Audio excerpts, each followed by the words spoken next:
ఒకసారి అవకాశం కల్పించినటువంటి దేవాది దేవునికి, సంఘ కాపురులకు, సంఘస్థులకు, సంఘ పెద్దలకు, అదేవిధముగా ఉత్తరపత్రాలు చదివినటువంటి అమ్మగారికి, వాక్యము చదివి నా కొరకు ప్రార్థన చేసినటువంటి సహోదరికి దేవుని నామములో వందనాలు తెలియజేస్తూ ఉన్నాను. ఈరోజు మనకి ఇవ్వబడినటువంటి అంశము రానైనటువంటి దేవుడు.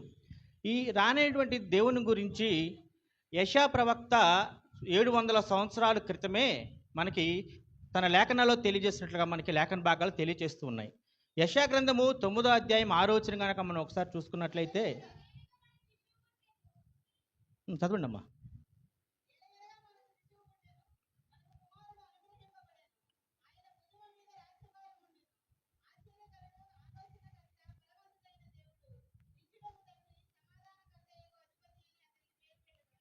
ఇక్కడ ఏమని చెప్పారంటే యెషయా ప్రవక్త, రాబోయేవాడు ఆశ్చర్యకరుడు, ఆలోచనకర్త, బలవంతుడైన దేవుడు, నిత్యుడగు తండ్రి మరియు సమాధానకర్తకు అధిపతి అని అతనికి పేరు పెట్టబడినని చెప్పి రాయబడినది. అంటే ఇక్కడ రాబోతున్నటువంటి దేవుని గురించి ఆయన 5 లక్షణాలు మనకి తెలియజేసినట్లుగా మనము చూస్తున్నాం ప్రియులారా. మరి మన పరిశుద్ధ గ్రంథంలోనే కాకుండా ఇతర గ్రంథాలలో కూడా వాళ్ళకు రాబోయేటువంటి దేవుడి గురించి, మాకు రాబోయే దేవుడు ఈ లక్షణాలు కలిగి ఉండాలని చెప్పి వాళ్ళు ఎక్కడన్నా రాసుకున్నారా? అవి మన యేసుక్రీస్తు వారికి ఏ విధంగా కరెక్ట్గా సూట్ అవుతాయి అనేది కనుక మనం ఒకసారి చూసుకుంటే, మన హిందువులకి ప్రామాణికమైనటువంటి వేదాలు 4 ఉన్నాయి. ఋగ్వేదము, యజుర్వేదము, సామవేదము, అధర్వణ వేదము. ఇందులో యజుర్వేదము అనేటువంటిది దేవునికి ఏ విధంగా పూజలు చేయాలి అనేది వాళ్ళకి తెలియపరుస్తూ ఉంది. ఆ పూజలు చేసేటువంటి వ్యక్తి ఎటువంటి పాపము లేనివాడిగా ఉండాలని చెప్పి వాళ్ళు రాసుకున్నారు. అలా పాపము చేయకుండా ఉండడానికి ఆ వ్యక్తికి ఉండవలసినటువంటి లక్షణాలు చాలా రాసుకున్నారు వాళ్ళు. కానీ అందులో ఒక 5 మాత్రము చాలా ప్రామాణికంగా వాళ్ళు ఎంచుకున్నారు. మీరు ఎప్పుడైనా హిందువుల స్తోత్రం కనుక వింటూ ఉంటే కొన్ని మాటలు మీరు వింటూ ఉంటారు. అందులో మొదటిది ఏంటంటే ఓం శ్రీ బ్రహ్మపుత్రాయ నమః. ఇక్కడ బ్రహ్మ అంటే వాళ్ళ ఉద్దేశం ఏంటంటే సృష్టికర్త. కాబట్టి రానటువంటి దేవుడు దేవుని కుమారుడై ఉండాలని చెప్పేసి వాళ్ళు చెప్తున్నారు. అంటే సృష్టికర్తకు సంబంధించినటువంటి దేవుడు సృష్టికర్త కుమారుడై ఉండాలని చెప్పేట్లాగా మనము చూస్తూ ఉన్నాం. మరి యేసుక్రీస్తు విషయానికి వస్తే, యేసుక్రీస్తు దైవ కుమారుడు అని చెప్పి మనం ఎట్లా చెప్తామంటే, మత్తయి సువార్త 16వ అధ్యాయం 13 నుంచి 16 వచనాలు కనుక మనం ఒకసారి చూస్తే, అక్కడ యేసు ప్రభు వారికను తన శిష్యులకి ఒక సంభాషణ జరిగినట్లుగా మనం చూస్తూ ఉంటాం. మత్తయి సువార్త 16వ అధ్యాయం 13 నుంచి 16 వచనాలు చదవద్దు. ఇందులో యేసు ప్రభు వారు తన శిష్యులు ఒక మాట అడుగుతారు. బయట జనములు నా గురించి ఏమనుకొనుచున్నారు అని అడిగినప్పుడు శిష్యులు ఏం చెప్తారంటే, నువ్వు బాప్తిస్మిచ్చు యోహానని, ఏలియావని, ఇర్మియావని చెప్పి అనుకుంటున్నారని చెప్పినట్లుగా మనము చూస్తూ ఉన్నాం. సరే, వాళ్ళందరూ వాళ్ళు అనుకుంటున్నారు, సరే మీరేమనుకుంటున్నారని చెప్పిన శిష్యులు అన్నట్లుగా మనము చూస్తూ ఉన్నాం. అప్పుడు పేతురు ఏం సమాధానం చెప్తాడండి? 16 వచనం ఒకసారి చదవండి. కాబట్టి ఇక్కడ ఏమండి అయినా యేసుక్రీస్తు ఎవరండి? సజీవుడైన దేవుని యొక్క కుమారుడు అని చెప్పి తెలియజేసినట్లుగా మనం చూస్తూ ఉన్నాం. అప్పుడు యేసు ప్రభు వారు పేతురుతో ఒక మాట అంటాడు. ఏమిటంటే, పేతురు నీవు ధన్యుడవు, పరలోకమందున్నటువంటి తండ్రి మాత్రమే నీకు ఈ విషయం తెలియపరిచాడు, కానీ భూలోకంలో నరులు ఎవ్వరూ నీకు ఈ విషయము తెలియపరచలేదని చెప్పినట్లుగా మనం చూస్తున్నాం. అంటే ఇక్కడ నరులు ఎవరు కూడా యేసు ప్రభువుని దేవుని యొక్క కుమారుడుగా అంగీకరించడం లేదు. కానీ తన శిష్యులకి తన తండ్రి అయినటువంటి దేవుడు మాత్రమే ఈ రహస్యాన్ని వెల్లడి చేసినట్లుగా మనము చూస్తూ ఉన్నాం. అదే అధ్యాయము చివరి వచనంలో కూడా యేసు ప్రభు వారు తన శిష్యులకి ఒక ఆజ్ఞ ఇస్తాడు. ఏంటంటే, నేను దేవుని కుమారుడు క్రీస్తుని చెప్పి మీరు ఎవ్వరికీ చెప్పవద్దు, వాళ్ళంతా వాళ్ళే తెలుసుకోవాలని చెప్పి ఒక ఆజ్ఞ ఇచ్చేట్లు కూడా మనము చూస్తూ ఉన్నాం. కాబట్టి ఇప్పుడు వాళ్ళు ఏమన్నారు? సృష్టికర్త అయినటువంటి దేవుడు అంటే బ్రహ్మపుత్ర అయిన అంటే సృష్టికర్త కుమారుడుగా ఉండాలని చెప్పి వాళ్ళు రాసుకున్నారు. కానీ ఆ విషయం మన ఇక్కడ యేసు ప్రభు వారి విషయంలో నిజమై ఉన్నది. రెండవ లక్షణం ఏంటంటే ఓం శ్రీ కన్యసుతాయ నమః, అంటే కన్యకు పుట్టినవాడై ఉండాలి అని చెప్పి వాళ్ళు రాసుకున్నారు. మరి మన యేసు ప్రభు వారి విషయంలో ఈ విషయాన్ని యెషయా ప్రవక్త ముందుగానే తెలియపరిచాడు. యెషయా ప్రవక్త రాసిన గ్రంథము 7వ అధ్యాయం 14వ వచనం కనుక మనం ఒకసారి చూస్తే, కన్యక గర్భవతి అయి కుమారుని కనును అని చెప్పి యెషయా ప్రవక్త రాసినట్లుగా మనము చూస్తున్నాం ప్రియులారా. కాబట్టి యేసుక్రీస్తు వారు కన్య మరి గర్భాన ఈ లోకాన్ని జన్మించట్లుగా మనము చూస్తున్నాం. దీనికి సబ్స్టాన్షియేట్ చేస్తూ, అంటే దీనికి బలం చేకూరుస్తూ మనకి లేఖన భాగాల్లో కూడా కొన్ని రాయబడి ఉన్నాయి. అది సుమయోను చరిత్ర. మనందరికీ తెలుసు. యేసు ప్రభు వారిని 8వ దినమున దేవాలయం తీసుకెళ్ళినప్పుడు అక్కడ సుమయోను అని చెప్పి బహువృద్ధుడు ఉండెను అని చెప్పేసి లేఖన భాగంలో రాయబడినది. ఈ సుమయోను చరిత్ర కూడా మీ అందరికీ తెలుసు. ఎందుకంటే హిబ్రూ భాషలో రాయబడినటువంటి యెషయా గ్రంథాన్ని తర్జుమా చేయడం కోసం ఒక 70 మంది నియమిస్తారు. ఆ 70 మందిని సెప్టుగరేస్ అని అంటారు. అందులో ఈ సుమయోను అనేటువంటి వ్యక్తి ఒక అతను. అందులో అతను ఆ గ్రంథాన్ని తర్జుమా చేసే సమయంలో ఈ విషయం వస్తుంది. కన్యక గర్భవతి కుమారుని కన్ను అని చెప్పేది తర్జుమా చేస్తాడనమాట. అతనికి అనుమానం వస్తుంది, కన్య గర్భవతి ఎట్లా కుమారుని కంటుంది, ఇది నేను నమ్మను అని చెప్పేసి అంటే అప్పుడు దేవుడు తనకు కనిపించి నువ్వు ఆ కుమారుని చూసేంత వరకు కూడా మరణము చెందవు అని చెప్పేసి చెప్పినట్లుగా మనకి చరిత్రకారులు చెప్తూ ఉంటారు. అదే విషయాన్ని ఆయన లోకాసు వార్త 2:29 ఒక మాట అంటాడు. అదేంటంటే లోకాసు వార్త 2:29 చదవండి అమ్మా.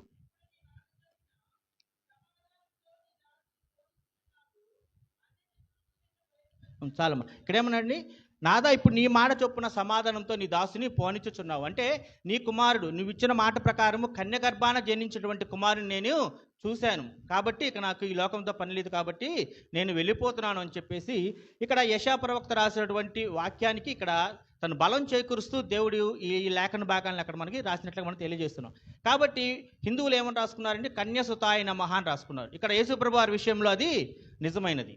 మూడోదిగా కనుక చూసుకుంటే దరిద్ర నారాయణ అంటారు వాళ్ళు. దరిద్ర నారాయణ అంటే ఇక్కడ నారాయణ అంటే వాళ్ళ ఉద్దేశంలో పైనున్నవాడు అంటే దేవుడు అని చెప్పి అర్థము. దరిద్రుడు అంటే భూమి మీద ఉన్నవాడు అంటే కింద ఉన్నవాడు అని చెప్పేసి అర్థము. కాబట్టి పైన ఉన్నటువంటి వాడు తన యొక్క మహిమను తన యొక్క గొప్పతనాన్ని అంతా విడిచిపెట్టి దీనుడుగా దాసుడుగా ఈ లోకంలో జన్మించాలి అని చెప్పేసి దాని యొక్క అర్థము. మరి మన యేసుప్రభు వారి జన్మ విధం మనందరికీ తెలుసు కదా. అంత చలిలో మరియమ్మ గారికి ఎక్కడ ఏ సత్రంలోనూ స్థలము దొరకక చలిలో గదగద ఉనుకుతూ పశువుల పాకలో యేసుప్రభు వారు జన్మించినట్లుగా మనము చూస్తూ ఉన్నాం. ఇక్కడ యేసుప్రభు వారు తను తగ్గించుకొని తన దీనత్వాన్ని చూపించినట్లుగా కూడా మనము చూడవచ్చు. ఈ విషయాలు మనము ఫిలిప్పీలు రాసిన పత్రిక 2వ అధ్యాయము 6-8 కనుక ఒకసారి చూస్తే మనకు అర్థమవుతుంది. ఫిలిప్పీలు రాసిన పత్రిక 2వ అధ్యాయము 6-8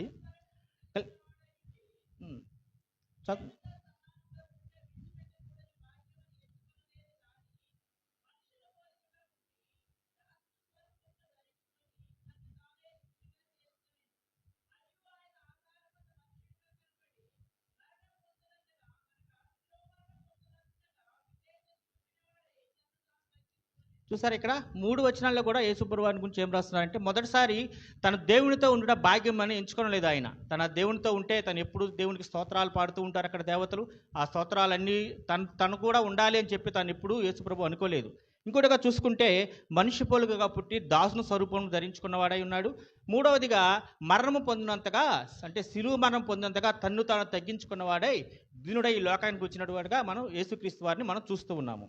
మరి 4వదిగా కనుక చూసుకుంటే వాళ్ళు ఓం శ్రీ పంచగాయ నమః అంటారు. అంటే రాబోతున్న వ్యక్తి 5 గాయాలు పొందిన వాడై ఉండాలి అని చెప్పేసి వాళ్ళు రాసుకున్నారు. మరి మన యేసుప్రభు వారు సిలువలో ఎన్ని గాయాలు పొందారండి? 5 గాయాలు. చేతులకి 2 గాయాలు, 2 కాళ్ళకి గాయాలు, ప్రక్కలో బల్లెపు పోటు. ఈ 5 గాయాలు పొంది యేసుప్రభు వారు పంచగాయ నమః అనే దానికి అక్కడ సాక్ష్యభూతంగా దేవుడు నిలుస్తూ ఉన్నాడు. యోహాను సువార్త 20వ అధ్యాయం 10-29 కనుక మీరు చదువుకుంటే యేసుప్రభు వారు పొందిన గాయాల గురించి అక్కడ వ్రాయబడి ఉన్నది. చివరిగా ఓం శ్రీ మృత్యుంజయాయ నమః అంటే తను మృత్యువును జయించిన వాడై ఉండాలని చెప్పి వాళ్ళు రాసుకున్నారు. మరి యేసుప్రభు వారు సిలువలో మరణం పొంది 3వ దినమున లేపబడి తాను మృత్యుంజయుడైన మాట వాస్తవమే కదా. దీని గురించి అపోస్తలుడైన పౌలు రోమాపత్రిక 4:25 రాస్తూ ఆయన మన అపరాధముల నిమిత్తము అప్పగించబడి తిరిగి లేచును అని చెప్పి అక్కడ సాక్ష్యం ఇస్తున్నట్లుగా మనము చూస్తున్నాం పిల్లలు. కాబట్టి ఆయన మన అపరాధముల నిమిత్తము శిలువ మీద రక్తము కార్చి మరణము పొంది మనకి పాపక్షమాపణ దయచేసి మరణము పొంది మరలా ఆ మరణాన్ని జయించి మనకి నిత్య జీవాన్ని కలుగు చేసినటువంటి వ్యక్తిగా మనం అక్కడ యేసుప్రభువాన్ని చూస్తూ ఉన్నాం పిల్లలు. అదేవిధంగా అపోస్తల గ్రంథము 2వ అధ్యాయం 32 కూడా పేతురు కూడా సాక్ష్యం చెప్తూ ఉన్నాడు ప్రియులారా. అపోస్తులు 2వ అధ్యాయం 32 ఈ యేసును దేవుడు లేపెను, దీనికి మేమందరము సాక్షులం అని చెప్పి అక్కడ పేతురు కూడా సాక్ష్యం చెట్లుగా మనము చూస్తున్నాం. ఇప్పుడు హిందువులు రాసుకున్నటువంటి 5 మేజర్ లక్షణాలన్నీ కూడా మన యేసుప్రభు వారి యందు కూడా అవి నిజమని చెప్పి నిరూపితమైనవి. మరి వాళ్ళకి ముక్కోటి దేవతలు అని చెప్పి చెప్పుకుంటూ ఉంటారు, కానీ వాళ్ళు ఏ దేవుళ్ళలోనూ ఈ చెప్పబడినటువంటి వాళ్ళు మెయిన్ అనుకుని 5 లక్షణాలు ఏ లక్షణం ఒక్కటి కూడా 5 వాళ్ళ దేవుల్లో ఎవరి దగ్గర లేదు. కాబట్టి రానటువంటి దేవుడు నిజమైన లోకరక్షకుడు ఎవరంటే మన యేసుక్రీస్తు వారని చెప్పేసి మనకి దీన్ని బట్టి తేటతెల్లమవుతుంది. కానీ మరి యేసుప్రభు వారు ఈ లోకానికి ఎందుకు పంపబడినారని యేసుప్రభు వారు చెప్పారంటే ఆయన హెబ్రీయులు రాసిన పత్రిక 10వ అధ్యాయం 7వ వచనంలో ఒక మాట చెప్తూ ఉన్నాడు. హెబ్రీయులు 10:7 అప్పుడు నేను గ్రంథపు చుట్టలో నన్ను గుర్చి వాయబడిన ప్రకారము దేవా నీ చిత్తము నెరవేర్చుటకు ఇదిగో నేను వచ్చి ఉన్నానంటిని. కాబట్టి యేసుక్రీస్తు వారు దేనికి వచ్చారండి? తండ్రి యొక్క చిత్తాన్ని నెరవేర్చడానికి వచ్చాడు. మరి ఈ తండ్రి యొక్క చిత్తం ఏంటి? అని కనుక అది కూడా మనం చూసుకుంటే అదే 10వ అధ్యాయము 10వ వచనంలో కూడా ఈ మాట వ్రాయబడి ఉన్నది. శరీరము ఒక్కసారియే అర్పింపబడ చేత ఆ చిత్తమును బట్టి మనము పరిశుద్ధపరచబడి ఉన్నాము. అంటే అర్పించబడటం అంటే ఏంటండి? ఇక్కడ మన కొరకు బలియాగము చేయబడటం. కాబట్టి యేసు ప్రభు వారు ఈ లోకానికి తండ్రి యొక్క చిత్తాన్ని నెరవేర్చడానికి వచ్చాడు. మనం కూడా ఏమైనా సక్సెస్ఫుల్ పర్సన్ ఇంటర్వ్యూ చేసినప్పుడు చెప్తూ ఉంటారు కదా, మా నాన్న చిన్నప్పుడు అది అవ్వాలనుకున్నాడండి, మా మదర్ ఇలా అవ్వాలనుకున్నారు, వాళ్ళు అవ్వలేకపోయారు కాబట్టి వాళ్ళ కోసం నేను అలా అయ్యానని చెప్పి మనం చాలాసార్లు వింటూ ఉంటాం. కాబట్టి అలానే యేసుక్రీస్తు వారు కూడా తన తండ్రి యొక్క చిత్తాన్ని నెరవేర్చడానికి ఈ భూలోకానికి వచ్చినట్లుగా మనకు అర్థమవుతుంది ప్రియులారా. మరి ఇంకో విషయంకి వచ్చేసరికి సహజంగా మన కుటుంబాల్లో ఎవరికైనా ఆరోగ్యం బాగోకపోయినా, మనకి ఏదైనా ఆర్థిక ఇబ్బందులు వచ్చినా, ఏదైనా కుటుంబ సమస్యలు వచ్చినా జనరల్గా మనం ఒక మాట మాట్లాడుతూ ఉంటాం. ఏంటి? ఎవరైనా చెప్పగలరా? అంటే ఏ జన్మలో చేసుకున్న పాపమో మాకు ఈ జన్మలో ఇలా జరిగింది, లేదు నువ్వే తప్పు చేసావని. అట్లా సహజంగా మనం ఏంటంటే మనకు వచ్చిన కష్టాలని పాపాలకు లింక్ చేసి మాట్లాడుతూ ఉంటాం. అంటే ఎంత సైన్స్ పెరిగినా కూడా పలానా జబ్బు వచ్చింది లేదు ఏదైనా వచ్చిందంటే నువ్వు ఏ జన్మలో ఏ పాపం చేసేవారో నీకు ఈ జన్మ ఎలా వచ్చిందని చెప్పేసి మన యొక్క మనకు వచ్చినటువంటి ఇబ్బందుల్ని పాపాలతో లింక్ చేసి మాట్లాడుతూ ఉంటాం ఈ రోజులో. మరి యేసు ప్రభుల వారి రోజుల్లో కూడా అలానే ఉందా అనేది కనుక మనం ఒకసారి చూస్తే యోహాను సువార్త 9వ అధ్యాయం 2వ వచనంలో ఒక విషయం రాయబడి ఉన్నదండి. యోహాను సువార్త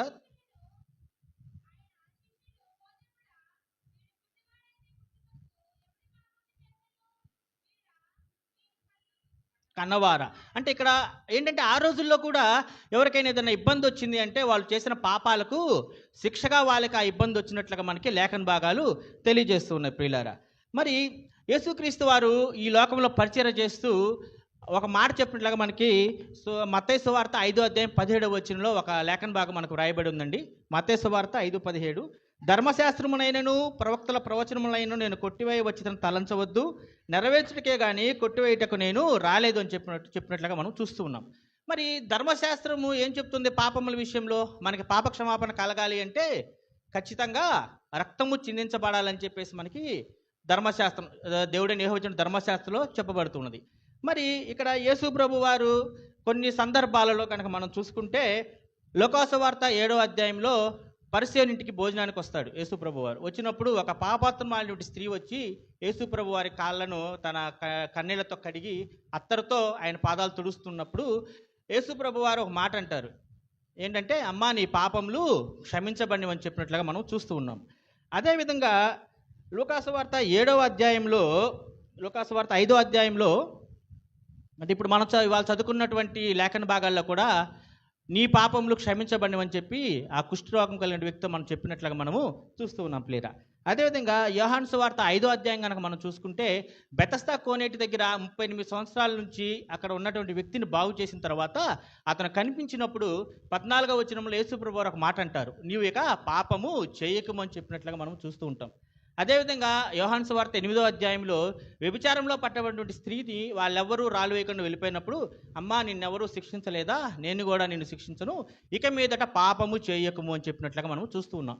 ఈ 4 సందర్భాలు కనుక చూసుకుంటే మొదటి 2 సందర్భాల్లో దేవుడు డైరెక్ట్గా చెప్పాడు నీ పాపాలు క్షమించబడ్డాయని. మిగతా 2 వచనాలు కనుక మనం చూసుకుంటే అమ్మా ఇక మీదట పాపము చేయకము అంటే దాని అర్థం ఏంటి? వారు గతంలో పాపము చేయబడిన వ్యక్తులుగా మనము చూస్తూ ఉన్నాం. మరి ధర్మశాస్త్రం ప్రకారం పాపాలు క్షమించబడాలి అంటే రక్త ప్రోక్షణ జరగాలి. మరి యేసు ప్రభు వారు చెప్పినట్లు వాళ్ళ పాపాలు నిజంగా క్షమించబడ్డాయా? మరి వాళ్ళ పాపాలన్నీ ఎక్కడికి పోయినాయి అనేది కనుక మనం ఒకసారి చూస్తే, మనం లేఖన భాగాలు కనుక చూసుకుంటే యేసుక్రీస్తు వారు చాలామందిని బాగు చేసినట్లుగా మనకి లేఖన భాగాలు తెలియజేస్తున్నాయి. కుష్ఠరోగులు కానీ దయ్యం పట్టినటువంటి వారిని. మరి వాళ్ళందరి పాపాలు ఎక్కడికి వెళ్ళినాయి? రక్త ప్రోక్షణ కలగలేదు. వేదాలు కూడా ఒక మాట చెప్తూ ఉన్నాయి పిల్లలు, అదేంటంటే సర్వపాప పరిహారో రక్త ప్రోక్షణం అవశ్యం తద్ రక్తం పరమాత్మేన పుణ్యదాన బలియాగం. అంటే సర్వ మానవాళికి పాపక్షమాపణ కలగాలి అంటే ఆ పరమాత్మని రక్తము చిందించబడాలి అని చెప్పేసి వాళ్ళు వేదాల్లో కూడా రాసుకున్నారు. మరి ఇప్పుడు వీళ్ళందరి పాపాలన్నీ ఏమైపోయినాయి? యేసుక్రీస్తు వారు మరి అందరి పాపాలు క్షమించండి అంటే వాళ్ళ తప్పులన్నీ యేసుప్రభు వారి మీద వేసుకున్నారు.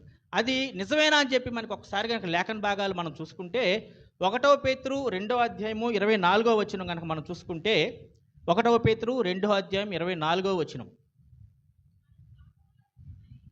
మన పాపముల విషయమై చనిపోయి నీతి విషయమై జీవించినట్లు ఆయన తానే తన శరీరమందు కాబట్టి యేసుప్రభు వారు ఎవరినైతే బాగు చేశారో, ఎవరినైతే క్షమించారో, ఆ పాపాలన్నీ యేసుప్రభు వారి మీద మోపబడుతూ ఉన్నాయి. ఎప్పుడైతే యేసుప్రభు వారు శిలువలో తన రక్తాన్ని కార్చారో అప్పుడు మాత్రమే ఆ పాపాలన్నిటికీ క్షమాపణ దొరికినట్లుగా మనము చూస్తూ ఉన్నాం ప్రియులారా. మరి ఈ లోకంలో మనం సహజంగా ఎక్కువగా 2 పాపాలకు లోనవుతూ ఉంటాం కదా. ఒకటేంటంటే మోహపు చూపు, రెండవది ధనాపేక్ష. మరి ఈ మోహపు చూపు గురించి, దీని ద్వారా నష్టపోయిన వాళ్ళ గురించి మనకి లేఖన భాగా లేదా పరిశుద్ధ గ్రంథంలో కొంతమంది గురించి చెప్పబడింది. అది మన పాత నిబంధనలో ఒకసారి కనుక మనం చూసుకుంటే సంసోను కదా, అందరికీ తెలుసు కదా. సంసోను చాలా బలవంతుడు. అతను దలీలా అనేటువంటి ఒక స్త్రీ మోహంలో పడి తన యొక్క బలరహస్యం చెప్పేసి ఫిలిస్తీన్ల చేతిలో పడి చంపబడినట్లుగా మనకి చరిత్ర తెలియజేస్తుంది. ఇంకొక వ్యక్తి సొలొమోను. ఈ సొలొమోను మహారాజు, చాలా గొప్ప ఖ్యాతి కలిగిన వాడిగా మనకి తెలుసు.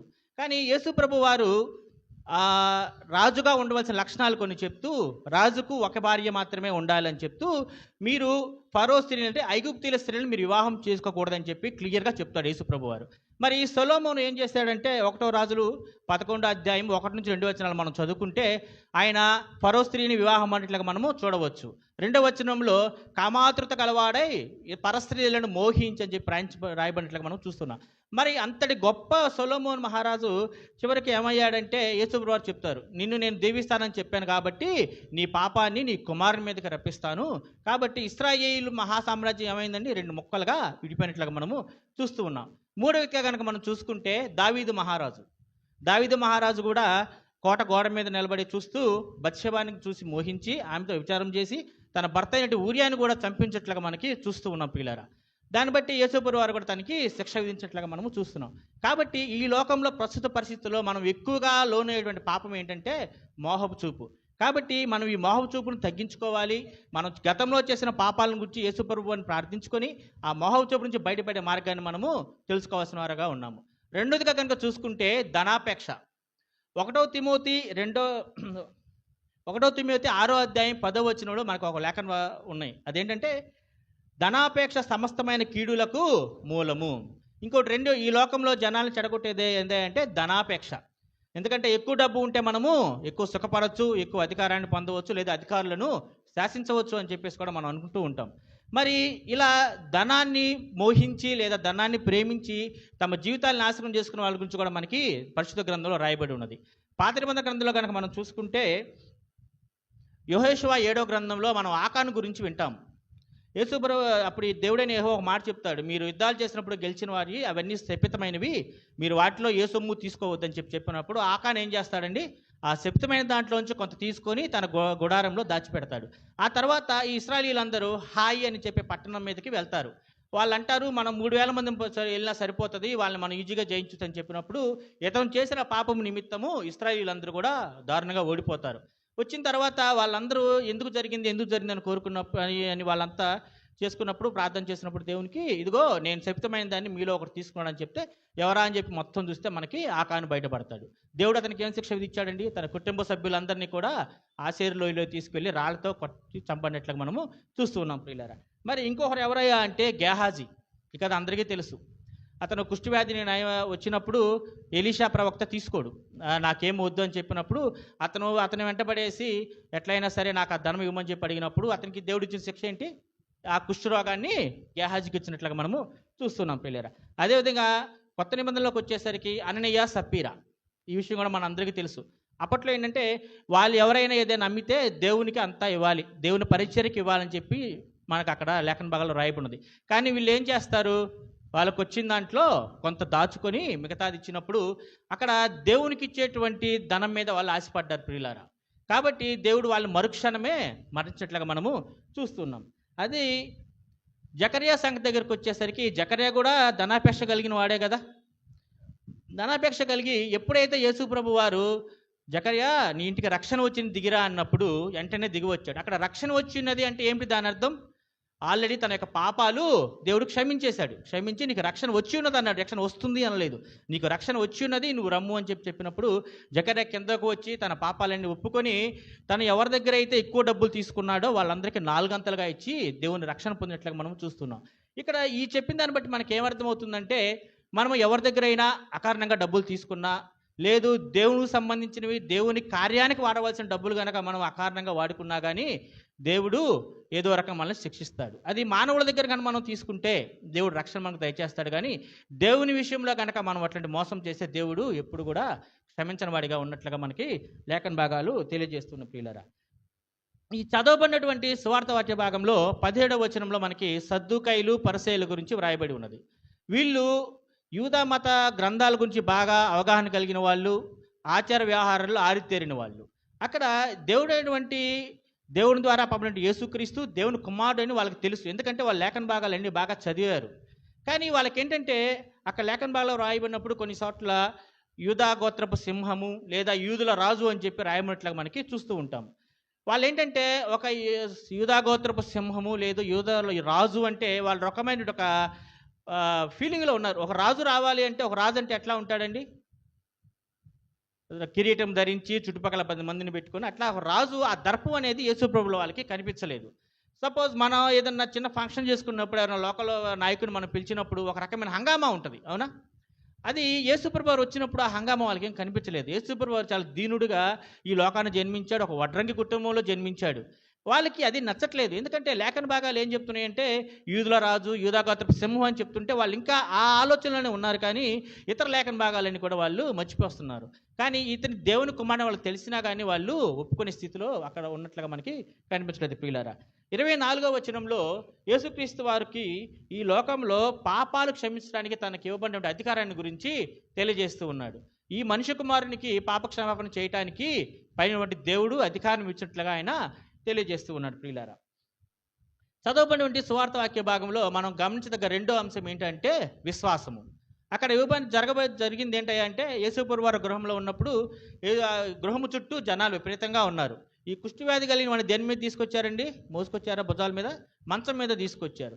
కాబట్టి 4 మనుషులు మంచాన్ని పట్టుకొని ఇంట్లోకి వెళ్ళాలి అంటే అక్కడ వాళ్ళకి స్థలం సరిపోవట్లేదు. కాబట్టి వాళ్ళు ఏం చేశారంటే ఇంటి పైకెక్కి అక్కడ ఉన్నటువంటి పెంకులన్నీ తీసి దాని నుంచి యేసుప్రభు వారి మీదకి దించినట్లుగా మనము చూస్తూ ఉన్నాం. ఇక్కడ యేసుప్రభు వారికి వారిలో ఏం కనిపించిందండి? విశ్వాసం కనిపించింది. అదేవిధంగా మరి కొన్ని లేఖన భాగాల్లో కూడా దేవుడు విశ్వాసం కలిగిన వారి గురించి కూడా కొన్ని మాటలు చెప్పినట్టుగా మనము చూస్తూ ఉన్నాం ప్రియులారా. మత్తయి సువార్త 8వ అధ్యాయంలో మనం చూసుకుంటే శతాధిపతి గురించి మనం చూడవచ్చు. శతాధిపతి తనకు సంబంధించిన వాళ్ళకి బాగాలేదు రమ్మని చెప్పినప్పుడు యేసుప్రభు అని అంటాడు, మీరు ఒక మాట చెప్పండి చాలు అతను బతుకుతాడు అని చెప్తే యేసుప్రభు ఒక మాట అంటాడు, ఇశ్రాయేలులో కూడా నేను ఇంత గొప్ప విశ్వాసాన్ని నేను చూడలేదని చెప్తాడు. ఆ గడియలోనే అతని దాసుడు స్వస్థత పొందిను అని చెప్పి మనము చూస్తూ ఉన్నాం ప్రియులారా. అదేవిధంగా రక్తస్రావం కలిగినటువంటి స్త్రీ కథ అందరికీ తెలుసు. ఆమె యేసుప్రభు వారి చెంగును ముట్టుకుంటేనే ఆమెకి రక్తస్రావం నిలిచిపోయినప్పుడు దేవుడు ఏమంటాడండి? ఆమెతో నీ విశ్వాసము నిన్ను రక్షించినది లేదా స్వస్థపరిచిందని చెప్పినట్లుగా మనము చూస్తున్నాం ప్రియులారా. అదేవిధంగా కనాను స్త్రీ విషయంలో కూడా కనాను స్త్రీ తన కుమార్తెను బతికించమని వచ్చినప్పుడు నేను ఇశ్రాయేలునే జనాల దగ్గరికి వచ్చాను కానీ వేరే వాళ్ళ దగ్గర రాలేదు అన్నప్పుడు, అయ్యా కుక్క పిల్లలు కింద పడ్డ రొట్టెలు ముక్కలు తినను కదా అన్నప్పుడు, అమ్మా నీ విశ్వాసం గొప్పదని చెప్పినట్లుగా మనము చూస్తూ ఉన్నాం. ఇక్కడ యేసుప్రభు వారి విశ్వాసం గురించి ఏం చెప్తున్నారు అంటే, విశ్వాసం కనుక ఉంటే మనకు అనుకున్నవన్నీ నెరవేరుతాయని చెప్పి మనకి తెలియజేస్తున్నాడు. విశ్వాస విషయంలో మరి దేవుని చిత్తం ఎలా ఉంది అంటే, యోహాను సువార్త 6వ అధ్యాయం 40వ వచనం కనుక ఒకసారి మనం చదివితే, యోహాను సువార్త 40వ వచనం.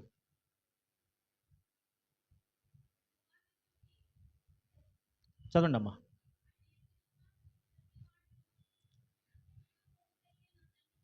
అక్కడ ఏమండి, ఏం చిత్తమండి యేసుప్రభు వారిది? తన దేవుడైన యెహోవాది ఏం చిత్తమండి? నిత్య జీవం పొందుతాయి. అంటే విశ్వాసం ఉంచిన ప్రతి వ్యక్తికి నిత్య జీవము అందిస్తానని చెప్పి దేవుడు చెప్పినట్లుగా మనము చూస్తున్నాం పిల్లరా. ఈ విధంగా మనము మన పాపాలను దేవుని ఎదుట ఒప్పుకొని దేవుని ఎదుట విశ్వాసం కలిగిన వాళ్ళమైతే నిజంగా మనము నిత్య జీవం పొందడానికి అర్హులము. మరి అదేవిధంగా చదవబడినటువంటి కీర్తనలు కనుక మనం ఒకసారి చూస్తే ఈ 32వ కీర్తన ఒక పశ్చాత్తాప కీర్తనగా మనకి చరిత్రకారులు తెలియజేస్తున్నారు. ఈ 32వ కీర్తన ఎప్పుడైతే దావీదు మహారాజు బత్షెబా విషయంలో చేసిన తప్పు గురించి ఆయన విలపిస్తూ రాసినటువంటి ఒక కీర్తనగా కూడా మనకి తెలియజేస్తూ ఉన్నారు పిల్లరా. అందులో మనం చూసుకుంటే మొదటి 2 వచనాలు క్షమాపణ ద్వారా కలిగే ఆశీర్వాదాన్ని గురించి తెలియజేస్తున్నట్లుగా మనకి చూస్తూ ఉన్నారు. తన అతిక్రమములకు పరిహారం నొందినవాడు, తన పాపములకు ప్రాయశ్చిత్తం నొందినవాడు ధన్యుడు.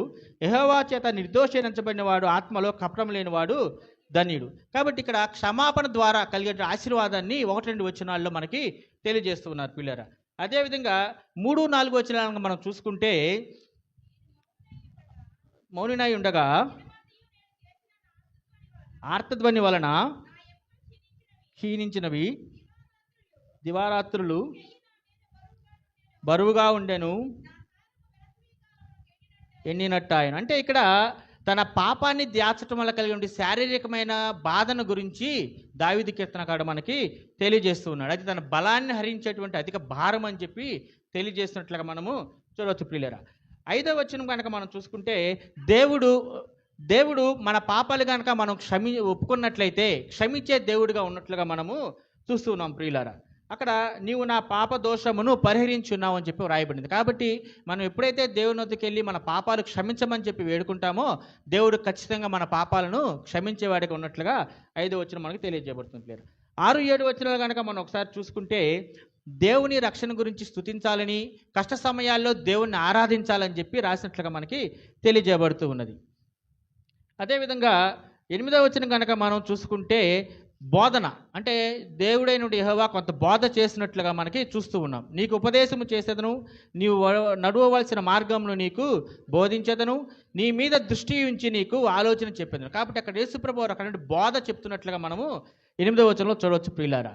9వ వచనంలో ఒక ఇన్స్ట్రక్షన్, అంటే ఒక ఇన్స్ట్రక్షన్ పాస్ చేసినట్లుగా మనం చూడవచ్చు. అదేంటంటే, బుద్ధి జ్ఞానము లేని వారి గుర్రముల వలెను కంచెర గాడిద వలెను మీరు ఉండకుడి, అవి నీ దగ్గరకు తేబడినట్టు వాటి నోరు వారితోనూ కళ్ళెంతో బిగింపవలను.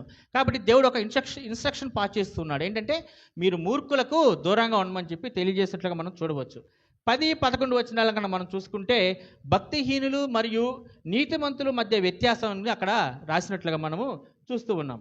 దేవునిపై నమ్మకం ఉంచే వారికి దృఢమైన విశ్వాసము వారి శాశ్వత సంతోషానికి కారణం అవుతుందని చెప్పి తెలియజేసినట్లుగా మనము చూస్తున్నాం ప్రియులారా. కాబట్టి ఈ రానైనటువంటి దేవుడు లేదా మన రక్షకుడైన యేసుక్రీస్తు వారు తనను తాను తగ్గించుకొని మన కొరకు మన పాప క్షమాపణ కలుగు చేయటకై మన పాపాలను తన శరీరం మీద వహించుకొని శిలువ మీద రక్తాన్ని చిందించి మన పాప క్షమాపణ కలుగు చేసి మనకి నిత్య జీవం కలుగు చేయడానికి లోకానికి వచ్చాడని నమ్ముకొంచు మన యొక్క పాపాలను, ఈరోజు మెయిన్ టాపిక్ ఏంటంటే పాప క్షమాపణ.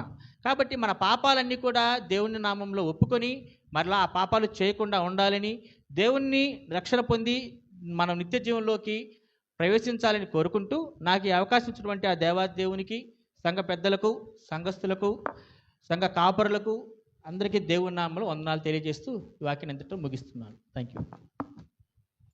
చక్కటి వాక్య సందేశం